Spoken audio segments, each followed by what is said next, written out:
The destructibility is really cool because it changes the moment-to-moment gameplay, but the thing that I like the best is the permanent change. Because one of the things that I've always wanted to do when I play an MMO is to have an impact on the world and to have the world change around me so that I feel like I actually did something. And that's been missing from MMOs since they started. We have a very robust permission system that we're going to be utilizing. So there may be parts of the world, for instance, that only NPCs can destroy. So like the capital city you're talking about, we can still have NPCs come in and attack that city, but players can't perhaps knock down that wall. So what we're going to do is we'll use that permission system to give us the kind of experience we want our players to have.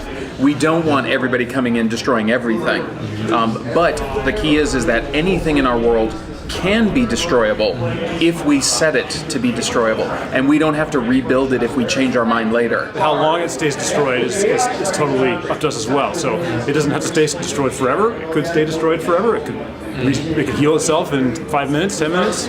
The characters are not voxels, but almost everything else in the world is. Right. Because we really want everything to be destroyable at any time and be able to assemble it out of tools, because we really want the players to be able to build everything that we can build.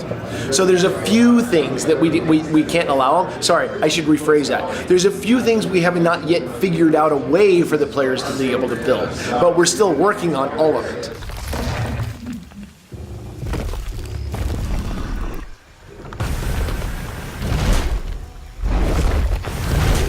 When you decide to go help build the castle walls, somebody else might decide to go into the woods and pacify the goblins or whatever it is.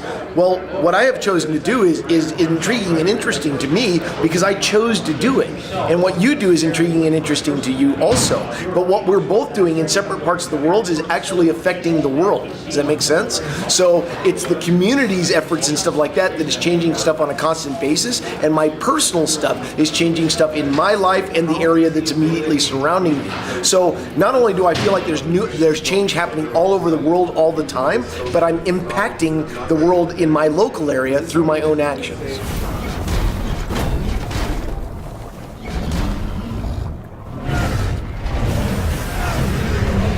Let's face it, AI in MMOs has historically been a large bag of hit points just running around and whacking you with a big hammer very unsuccessfully. And so through the Storybricks core technology that they were working on, this was a fantastic partnership because what we wanted to be able to do was have a dynamic world, not necessarily physically, which was the mandate in Sony, but also in the people, the dynamic world of socially, ecologically, like in the example of the orc raiding party on the road, just being there because it's a good place to be until we drive them off, and there's some of the change that Dave talked about. Hey, now commerce is opened up on that road again because we changed it.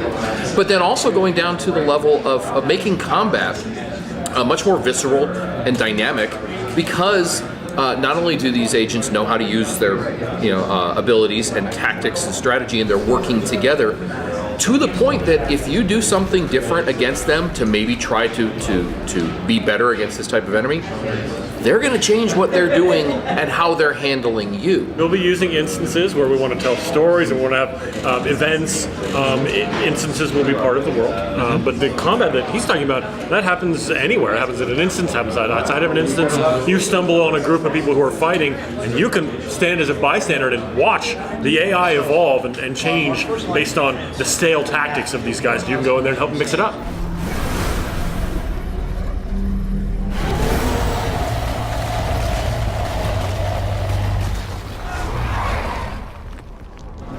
The fact that it's a totally destructible world is so new and unique that we want to emphasize that. So we gave the characters really large feet and long legs, and we gave them the very athletic body that we call that the heroic fantasy look. And then with the faces, we're going for the more theatrical style of the large eyes, very emphasized in the large mouth. And one of the driving reasons reasons for that is that it holds up over a distance. So for gameplay reasons, when you look at a character that doesn't like you from a distance, you can see what his emotions are. And you can really have this emotional connection with other player characters and with other non-player characters as well.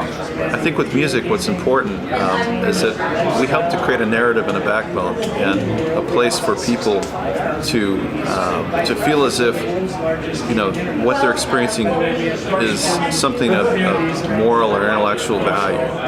Like something they may experience in the online world, even though it's virtual, doesn't mean it isn't real. Like you may learn a lesson, you may be with a friend, you may learn something about another culture because the game goes international. And to me, I want to be able to engage people creatively. This is my personal opinion, but I think that video games are the future of social media. I don't think, they say, what's the next Facebook? Well, look to the video game industry to probably invent that, because anything Facebook does on the back end, an MMO can already do.